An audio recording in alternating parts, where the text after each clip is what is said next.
আসসালামু আলাইকুম রহমতুল্লাহ। আপনাদের কাছে আবারও ফিরে এসেছি বেসিক ক্যালিগ্রাফি কোর্সের পঞ্চম পর্ব নিয়ে। আমরা এর আগের ভিডিওতে শিখেছি কিভাবে কাগজের মধ্যে ক্যালিগ্রাফি করতে হয়, যে কোনো শব্দ অথবা বাক্য। তো আজকে শিখব কিভাবে ক্যানভাসের মধ্যে আমরা ক্যালিগ্রাফি করব। তো আজকের ভিডিওতে আমি আপনাদেরকে শেখাবো কিভাবে ক্যানভাসের মধ্যে ক্যালিগ্রাফি করবেন। আর এজন্য আমাদের যে কাজটি সর্বপ্রথম করতে হবে, আর তা হলো আমরা ক্যানভাসে যে ক্যালিগ্রাফিটা করব সেটা প্রথমে কোনো এক কাগজের মধ্যে করে নিব। অর্থাৎ সেই ডিজাইনটা আগে করে তারপর আমরা ক্যানভাসে সেই ডিজাইনটা উঠাবো। আর যদি আমরা প্রথমেই ক্যানভাসের মধ্যে সেই ডিজাইনটা করতে যাই তাহলে দেখা যাবে সেই ডিজাইনটা হয়তো আমাদের পছন্দ নাও হতে পারে, এবং বারবার যদি এমন হয় তাহলে দেখা যাবে ক্যানভাসটা এক পর্যায়ে অনেকটা ক্ষতিগ্রস্ত হয়ে যাবে। সেক্ষেত্রে আমাদেরই ক্ষতি হবে। তাই প্রথমে আমরা যে নাম অথবা আয়াত ক্যালিগ্রাফি করতে চাচ্ছি সেই আয়াত বা নামটা অন্য কোনো কাগজে ডিজাইন করে নিয়ে তারপর ক্যানভাসে সেই ডিজাইনটা করা। আর আজকের ভিডিওতে আমি একটা ক্যালিগ্রাফি করতে চলেছি। এটা আমার একটা অর্ডারের কাজ। আর এটা একটা ছোট বাচ্চা মেয়ের নাম। আর এই বাচ্চা মেয়ের নামের সাথে সাথে তার জন্ম তারিখ এবং জন্ম সময় উভয়টাই উল্লেখ করতে বলেছে। তাই আমি ডিজাইনটা এমনভাবে করার চেষ্টা করব যেন সেখানে আমি জন্ম তারিখ এবং জন্ম সময় উভয়টাই উল্লেখ করতে পারি। আর আপনারা খেয়াল করুন আমি কিভাবে সেই ডিজাইনটা করি। আর যে ডিজাইনটা করব, অর্থাৎ যে বাচ্চা মেয়ের নামটা আমি ডিজাইন করব, তার নাম হলো জান্নাতি। তাই আমি এখানে প্রথমে জিম লিখে নিচ্ছি।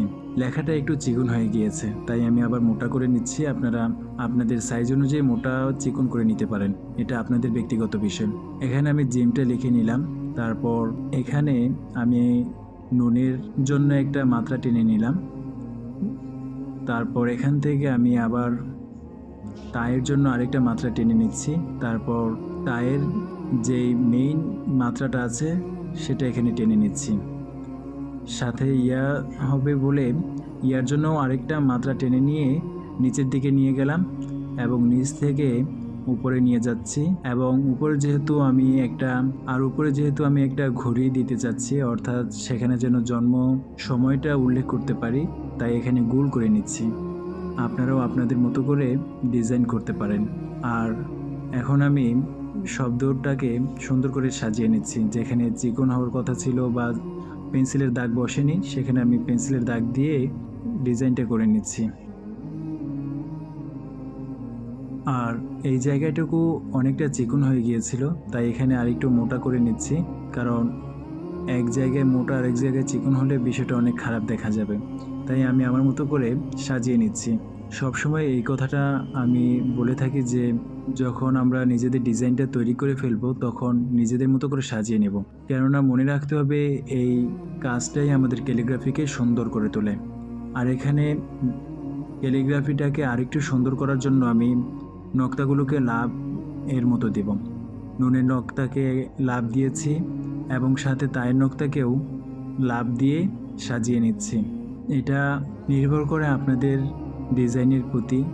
আপনারা যেমন ডিজাইন করতে চাচ্ছেন আপনারা তেমন করে করতে পারেন। আমি এখানে আমার মন মতো করে নক্তার বদলে লাভ দিয়েছি যেন একটা রোমান্টিক টাইপের দেখা যায়। আর যেহেতু সে মেয়ে, আর মেয়ের ক্ষেত্রে এই জিনিসটা দেওয়া যেতে পারে। তারপর আমি উপরের জায়গাটুকু গোল করে নিচ্ছি। যেহেতু আমি এখানে একটা ঘড়ি টাইপের আঁকতে চলেছি, তাই এখানে আমি গোল করে ঘড়ির ডিজাইনটা এনে নিচ্ছি। আর এখন শুধু আমি একটা স্কেচ করতেছি যেন আমি ক্যালিগ্রাফি করার সময়, অর্থাৎ রং করার সময় আমার বিষয়টা মাথায় থাকে যে কোন জায়গায় কেমন হবে। আর উপরে তো আমি বললাম যে গোল যে জায়গাটা দিয়েছি সেখানে আমি একটা ঘড়ির মতো করে লিখব, অর্থাৎ সেখানে তার জন্ম সময়টা থাকবে। আর নিচের যে জায়গাটা সেখানে আমি তার জন্ম মাসটা উল্লেখ করে দেব। এখন প্রায় আমার কাজ মোটামুটি শেষ। এখন আমাদের যে কাজটি করতে হবে, আমরা যে ডিজাইনটা পেন্সিল দিয়ে করেছি সেই ডিজাইন অনুযায়ী আমরা মার্কার কলম দিয়ে দাগ দিয়ে নেব, যেন আমরা যখন রং করব তখন রঙের নিচ থেকেও যেন ডিজাইনটা দেখা যায়। নয়তো দেখা যাবে আমরা ব্যাকগ্রাউন্ড কালার করে ফেললাম, তারপর নিচ থেকে আর আমাদের ডিজাইনটা দেখা গেল না, তখন আবার নতুন করে ডিজাইন করতে হবে। আরেকটা কথা, সেটা তো বলাই হলো না, আমরা প্রথমে ব্যাকগ্রাউন্ড কালার করি, তারপর হলো হরফগুলো বা শব্দগুলো আমরা রং করি। তাই আমাদের এই মার্কার দিয়ে শব্দগুলোকে অর্থাৎ আমাদের ক্যালিগ্রাফির ডিজাইনটাকে সুন্দর করে ডিজাইনটা করে নিচ্ছি।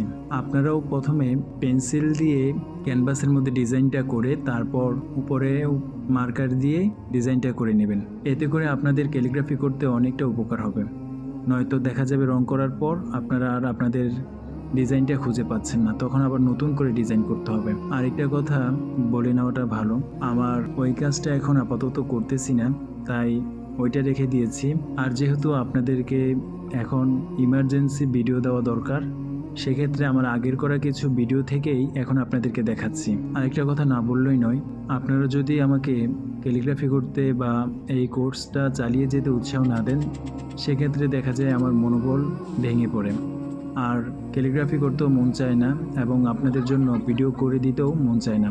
সুতরাং আপনারা যদি কমেন্ট করে জানান বিষয়টা যে ক্যালিগ্রাফি করতে আপনারা কতটুকু আগ্রহী এবং আমার ভিডিও থেকে কতটুকু উপকৃত হয়েছেন, তাহলে দেখা যায় আপনাদের কমেন্ট পড়ে আমার ক্যালিগ্রাফি করতে অনেকটা আগ্রহ জাগে এবং আপনাদের জন্য নতুন নতুন ভিডিও নিয়ে আসতে আগ্রহী হই। এই কদিন আপনাদের কাছ থেকে অনেক ভালোবাসা পেয়েছি, সেজন্যই আমি এখন নিয়মিত আপনাদেরকে ক্যালিগ্রাফি কোর্সের ভিডিওগুলো দেওয়ার চেষ্টা করতেছি। অন্যথায় আপনারা প্রথম যে ক্যালিগ্রাফি পর্বটা সেটা দেখতে পাচ্ছেন প্রায় 1 থেকে 1.5 বছর আগের ভিডিও। এর মধ্যখানে কোনো ক্যালিগ্রাফি কোর্সের ভিডিও দেওয়া হয়নি, কিন্তু এখন আপনাদের ভালোবাসায় আপনাদের ক্যালিগ্রাফি শেখার আগ্রহ দেখে নতুন করে আবার ক্যালিগ্রাফি কোর্সের ভিডিওগুলো দেওয়ার চেষ্টা করছি। সুতরাং আপনারা যদি আমাকে সাপোর্ট করেন, আমাকে উৎসাহ দেন, তাহলে দেখা যাবে আমি আপনাদের জন্য প্রতিনিয়ত নতুন নতুন বিষয়গুলো তুলে ধরার চেষ্টা করব।